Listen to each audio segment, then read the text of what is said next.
Have you ever noticed how most people attack problems head on, charging forward, eyes fixed on the prize, only to crash into the same walls over and over?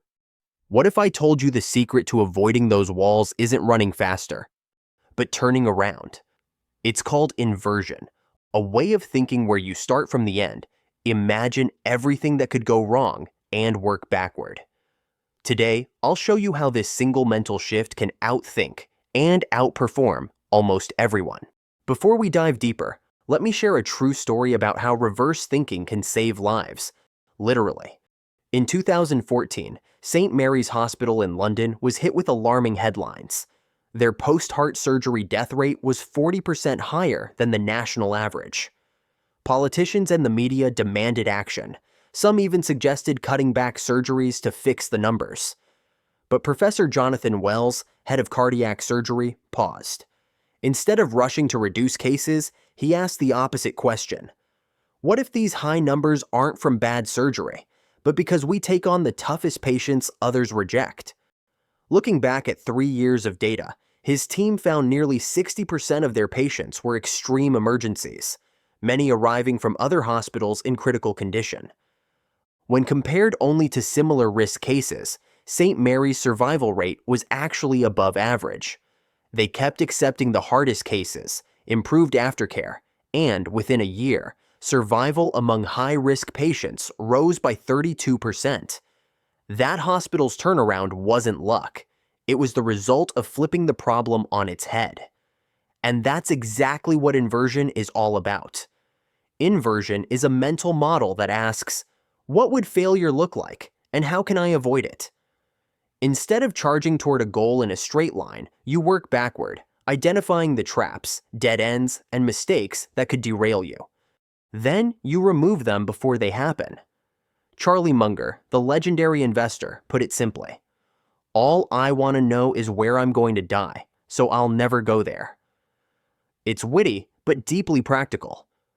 By focusing on avoiding failure, you dramatically increase your odds of success. Psychologically, however, our brains aren't wired for this. We're biased toward outcome thinking, judging decisions solely by results, so we rarely question whether we're aiming at the right target. Confirmation bias makes it worse, pushing us to collect evidence that supports our plan rather than challenging it.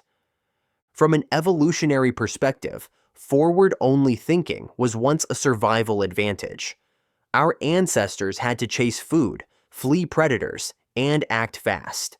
Looking backward wasn't an option. But in today's complex world, that same instinct can lead us straight into preventable mistakes. Think of life not as a staircase you climb, but as a maze.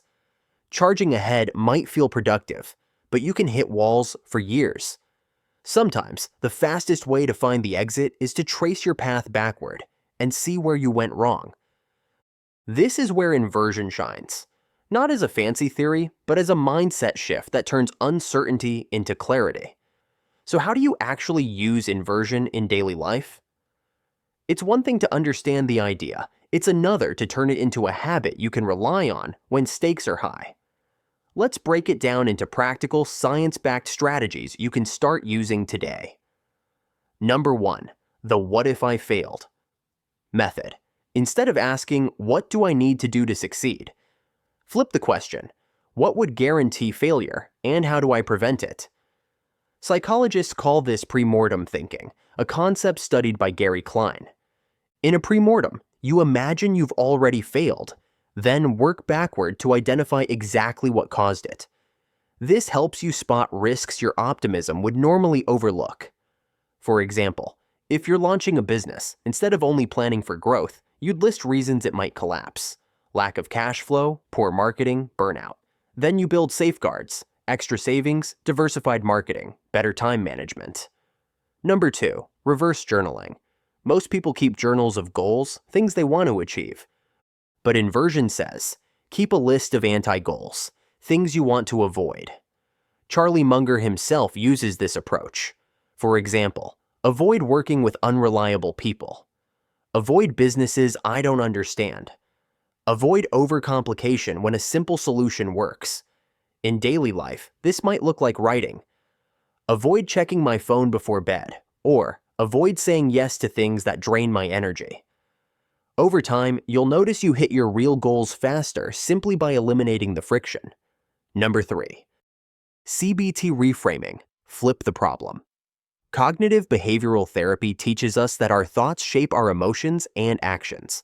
One inversion-inspired tool is to reframe your questions. Instead of, "What should I do to be more productive?"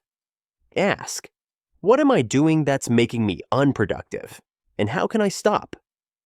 This taps into our brain's natural threat detection system. We're often better at spotting dangers than identifying opportunities, so why not use that wiring to your advantage? Inversion isn't about being negative, it's about clearing the path. You don't just add more to-dos, you remove the dead ends. Because sometimes the fastest way to move forward is to first decide exactly where you don't want to end up. Sometimes the real shortcut isn't a faster path forward, but a wiser step back. Inversion gives you that: clarity before action, wisdom before mistakes. If you know someone stuck in the same loop, share this video. They might just find the exit they've been missing. I'm curious, have you ever used reverse thinking in your life? Leave a comment and tell your story. I read them all. And if you want more tools to outthink, not outwork, the world, hit subscribe.